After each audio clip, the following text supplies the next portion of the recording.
When I stepped into the courtroom, the laughter hit me before I even saw her face. My daughter, my own child, was grinning like a Cheshire cat, the kind of smile that made your stomach twist and your chest tighten. And my son-in-law? He couldn't meet my eyes. He looked down at the polished wooden floor, shifting uncomfortably in his seat as if trying to disappear entirely. The gavel hadn't even struck, and already the tension was suffocating. I straightened my shoulders, forcing calm into my voice, but inside, the betrayal stung sharper than I had expected. This was supposed to be my day, a legal battle I had prepared for months, one that would finally expose the deceit and manipulation my daughter and her husband had orchestrated behind my back. Yet here they were, behaving like children caught with their hands in the cookie jar, daring me to react. I took a deep breath and scanned the room. My lawyer, steadfast and unreadable, gave me a small nod of reassurance. Across the courtroom, my daughter's smirk widened just enough to confirm what I had suspected. She had not come here seeking justice, she had come to mock me. And he, her husband, was no innocent bystander. He had been the one whispering lies into her ear, convincing her that betraying me was the cleverest move she could make. Memories flashed like lightning, the phone calls ignored, the subtle insults disguised as concern, the legal documents she had accidentally misplaced, all pointing to a pattern that had been building for years. At first, I had brushed it off as family squabbles, as misunderstandings between parent and child. But the truth was undeniable. She had sided with him, not with me, and now they were playing their games in full view of the law. As the bailiff called the case, my pulse quickened. I could feel the weight of everyone's gaze, some curious, some sympathetic, some merely entertained. The courtroom was a theater, and my daughter and son-in-law were performing with the confidence of seasoned actors. But even actors falter when the truth catches them off guard. I reminded myself that I had prepared for this moment. Every document verified, every witness lined up, every legal argument rehearsed. Still, the laughter echoed in my ears, gnawing at the edges of my composure. That sound, my daughter laughing while her husband avoided my eyes, was a warning. They believed they had already won. And that, I realized with a slow, simmering fury, was their first mistake. Something had shifted in me the moment I walked through that door. The betrayal was raw, yes, but beneath it lay a rising tide of resolve. I wouldn't be mocked. I wouldn't be dismissed. The gavel struck. And as the court clerk called the case, I stepped forward, feeling the electricity of anticipation hum through the air. This was only the beginning. Even before the case began, the warning signs had been there, I just hadn't wanted to see them. At family gatherings, my daughter always had that extra sparkle in her eye when she spoke about her husband, the kind that made me uneasy. They would share whispered jokes, leaning close during conversations, and I would catch only fragments. "Don't worry, it'll be fine," or "he'll never know." I'd tell myself I was imagining it, that perhaps I was overprotective. The first real red flag came months ago when I noticed subtle favoritism in everyday matters. Family finances, which had once been managed collectively, suddenly seemed skewed. My daughter had access to certain accounts I didn't, funds shifted in ways that never made sense, and my requests for transparency were always met with excuses. "It's nothing, just routine," she'd say, smiling as if the words alone could erase my doubts. Then there were the secret calls. I would glance at my phone, only to see her slipping out of rooms, talking in hushed tones with that same gleam of mischief in her eyes.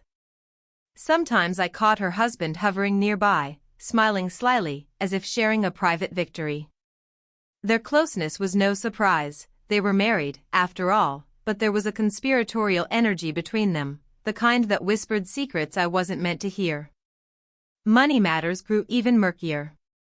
Unexpected charges on accounts, unusual transfers, and the occasional accidental loss of paperwork, all seemingly small, insignificant mistakes, but patterns formed quickly.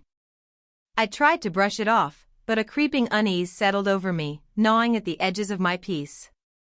Every time I questioned it, their calm reassurances barely masked the impatience and, occasionally, the faint smirk that made me question their honesty. The emotional strain was crushing. I found myself double-checking every conversation, rereading emails, and replaying interactions in my mind. My daughter's laughter at the courtroom felt like the culmination of years of subtle manipulations, of little lies, hidden agendas, and whispered reassurances that didn't add up. Each instance alone could be dismissed as coincidence, but together they formed a pattern I could no longer ignore. Even my friends began noticing my tension. "Something's off," one whispered during a coffee meeting. I tried to explain it away. Maybe I was too sensitive, maybe I was reading too much into ordinary family dynamics. But deep down, I knew better. The seed of doubt had been planted, and it was growing faster than I could manage. I realized that I was walking a tightrope, straining to discern reality from deception, trying to balance love for my child with the nagging suspicion that her allegiance might not be where I thought it was. The whispers of doubt had begun to take root, and I could feel my resolve hardening even as my heart ached. Something had shifted, quietly but irrevocably. And I knew that soon, the full truth would reveal itself, but when it did, I would need every ounce of strength to face it. The courtroom felt colder than ever that morning. I watched my daughter sit there, poised and confident, while her husband avoided my gaze, his knuckles whitening around the edge of the bench. And then, the bombshell hit, the moment I had feared but had steeled myself for. The lawyer representing her leaned forward, speaking slowly, deliberately. "Your Honor, the plaintiff alleges that the defendant misappropriated substantial family assets over the past 3 years, including transfers made without consent and documents forged to manipulate ownership of key properties." My stomach dropped. Transfers? Forged documents? My mind raced, heart pounding as every red flag I had noticed, the hidden calls, the smirk when I questioned accounts, the preferential treatment, snapped into focus. My daughter and her husband hadn't just been sneaky, they had been orchestrating a full-scale betrayal. The shock was suffocating. "How could you do this?" I whispered under my breath, more to myself than anyone else. The courtroom seemed to blur, the murmurs of attorneys and clerks fading into a dull hum as disbelief and heartbreak washed over me. My own child, the one I had raised with love and care, had been complicit in undermining me, stealing assets I had worked my whole life to secure. And he, her husband, the architect of this scheme, had manipulated her, convincing her that betrayal was acceptable. Tears burned my eyes, but I refused to let them fall. Rage bubbled beneath the surface, a molten heat I barely contained. I had been blindsided, outplayed, and humiliated in a place meant for justice. Every smile she had given me over the years now seemed like mockery, every whispered reassurance a carefully crafted lie. The judge called for the evidence to be presented, and one by one, the documents landed on the table: unauthorized transfers, altered contracts, communications showing deliberate attempts to mislead me and gain control over family assets. My daughter's hands were steady, but her eyes flickered once toward her husband, betraying a hint of uncertainty, a small crack in their perfect facade. I could barely process it. The betrayal wasn't abstract, it was tangible, financial, legal, and personal. The people I had trusted most in the world had turned against me in a calculated, premeditated act. The courtroom seemed to shrink around me, the weight of disbelief and heartbreak pressing on my chest. And yet, beneath the storm of emotions, a seed of clarity began to take root. Their confidence, their laughter, their smirks, they had assumed victory was theirs. But I wasn't broken. I hadn't lost everything, not yet. The silence after the revelation was deafening, and I could feel every eye in the courtroom shifting, sensing the tension.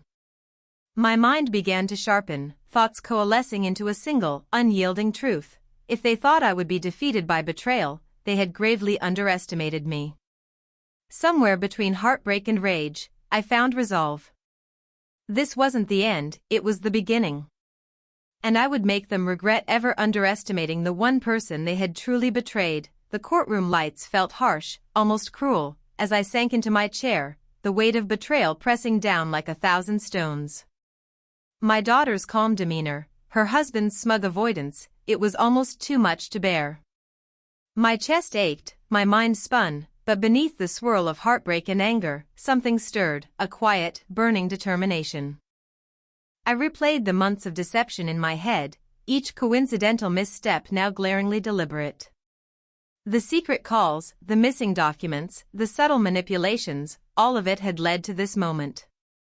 And for a heartbeat, I let myself feel the despair, let the betrayal sting fully.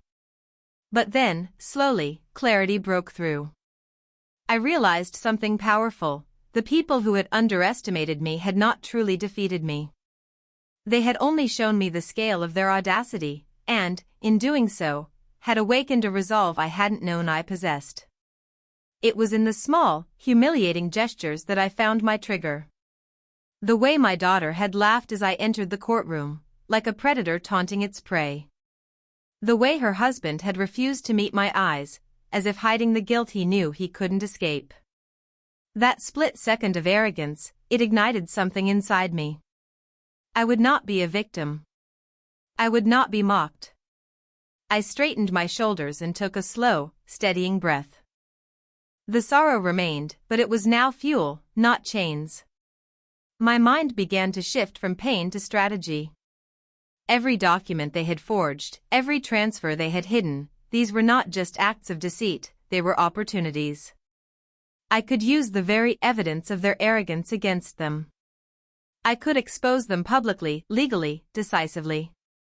In that moment, I understood, strength wasn't just about anger or confrontation. It was about patience, precision, and timing. Their confidence, my daughter's laughter, her husband's feigned composure, was a weakness. They believed victory was theirs, and that blind certainty would be their undoing. I glanced at my lawyer, who had been silently observing, waiting for me to find my footing. Our eyes met, and I nodded. No words were necessary. I had decided. I would fight, not recklessly, but methodically. Every red flag I had ignored before was now a map leading to justice. Every slight, every lie, every stolen opportunity would be accounted for. The fire in my chest had replaced the weight in my heart. Betrayal had cut deep, yes, but it had also awakened a clarity, a resolve that nothing could shake. I would reclaim what was mine, not just the assets, but my dignity, my authority, my respect. As the gavel struck again, calling the court to order, I sat taller, my mind calm yet razor-sharp. They may have laughed, they may have looked away, but the game had just begun, and I was no longer the person they thought they could break. The moment I left the courthouse, I didn't go home. I went somewhere quieter, safer. A place where emotions wouldn't cloud precision. Betrayal had already taken enough from me. From here on out, every move would be calculated. Step 1 was proof. I began with what they thought I'd never check, timelines. Bank transfers dated just weeks before the lawsuit. Property titles quietly amended. A family trust altered with signatures that looked like mine, but weren't. I requested certified copies of everything. Every page told the same story. My daughter and her husband hadn't acted alone. They'd planned this for months, maybe longer. Step 2 was witnesses. Old friends stopped returning my daughter's calls once they realized I was asking questions. My former accountant admitted, off the record, that he'd been pressured to simplify documents. A junior paralegal at my son-in-law's firm nervously confirmed late-night edits to filings that never passed proper review. Each confession was small. Together, they formed a noose. Step 3 was silence. I didn't confront them. I didn't argue. I didn't threaten. I played the role they expected, the broken parent. I let my daughter believe her laughter had crushed me. I let my son-in-law think his legal maneuvering was flawless. At family gatherings, I stayed quiet. I nodded. I smiled faintly. They mistook restraint for surrender. Meanwhile, my lawyer and I worked in shadows. We cross-referenced signatures with forensic experts. We traced shell accounts. We found the clause they'd overlooked, the one my late spouse had insisted on years ago, requiring unanimous consent for any trust changes involving marital assets. They had violated it. Step 4 was timing. We waited. Let them grow comfortable. Let them finalize their narrative. Let them present their confidence to the court like armor. My daughter posted celebratory photos online, cryptic captions about new beginnings and toxic chapters finally closed. My son-in-law started acting like the case was already won. That arrogance was the trap. Because while they celebrated, we prepared a countermotion so devastating it would freeze the room. Not accusations, evidence. Not emotion, documentation. A chain of facts so clean, so undeniable, that no amount of legal gymnastics could save them. And the final step? Exposure. Not just in court, but everywhere that mattered. Professional boards. Financial institutions. Family circles that had only heard their version. Truth doesn't need theatrics. It only needs light. The night before the next hearing, I slept better than I had in months. They still thought they were in control. They had no idea the ground beneath them was already cracking. The courtroom buzzed with quiet tension, the air thick as if even the walls knew what was about to happen. My daughter's confident smile was still there, her husband's smug posture unchanged. They believed they had orchestrated the perfect betrayal, but their perfect plan was about to unravel in spectacular fashion. When my lawyer stood, he didn't speak with anger, he spoke with precision.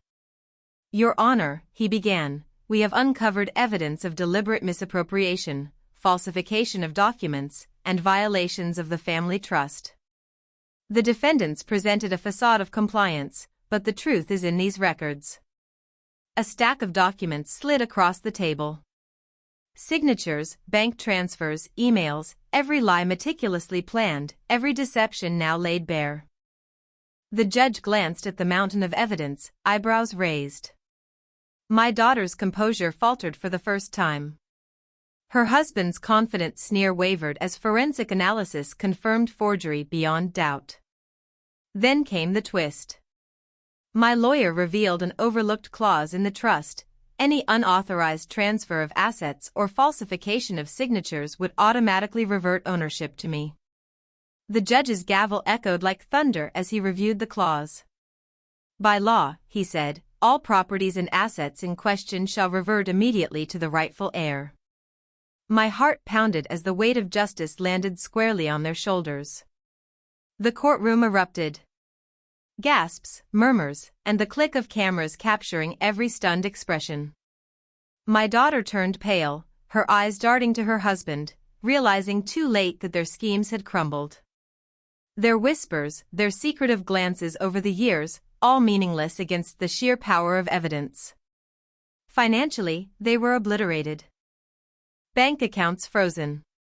Transfers reversed. Investments reclaimed. Their friends, who had silently cheered them on, now watched in stunned silence. Social media lit up within minutes, news outlets shared the story, betrayal exposed, family empire restored to the rightful owner. Humiliation wasn't just a courtroom experience, it became global. Even more satisfying was the personal vindication. My daughter avoided my gaze entirely now, her laughter gone. Her husband tried to maintain his pride but couldn't hide the fear and disbelief that flickered in his eyes. The same arrogance that had fueled their betrayal had become their undoing. As I stepped forward, the courtroom lights shining down, I realized the truth. Revenge wasn't just about punishment, it was about restoration. I had regained not just my assets, but my dignity. Their betrayal, so carefully crafted, had only made my victory sweeter. In that moment, I felt a calm, terrifying satisfaction. They had underestimated me, thought my heartbreak would keep me paralyzed. But every deceitful act they committed had been a step toward their own undoing.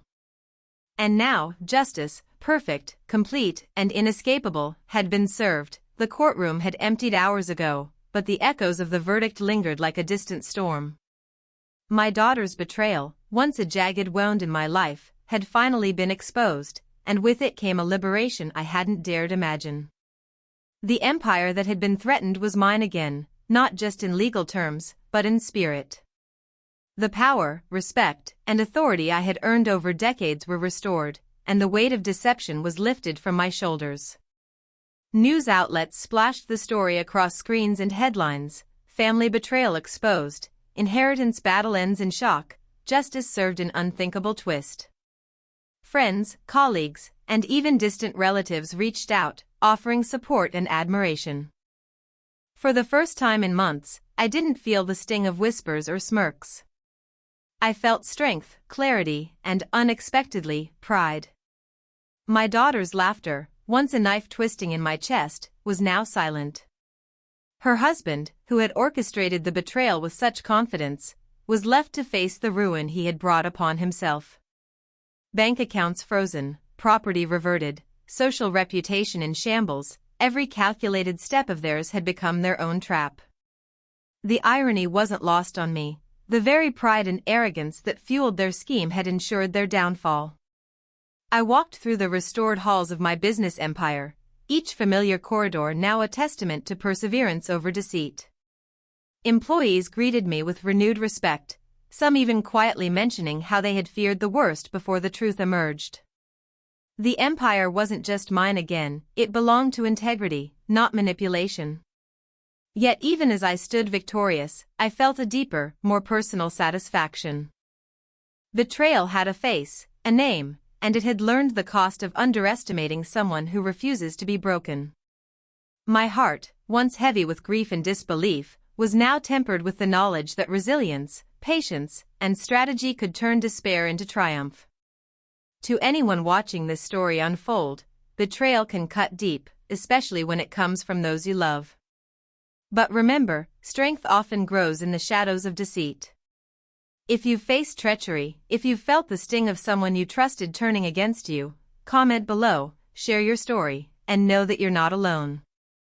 And if you want to see how I turned heartbreak into justice, subscribe to follow the full journey of resilience, cunning, and ultimate vindication. Because in the end, karma isn't just a word, it's a reckoning. And sometimes, the sweetest revenge is simply watching the arrogant stumble over the very trap they set for you. Justice wasn't loud. It wasn't chaotic. It was inevitable. And for them, that inevitability hit harder than any courtroom gavel ever could.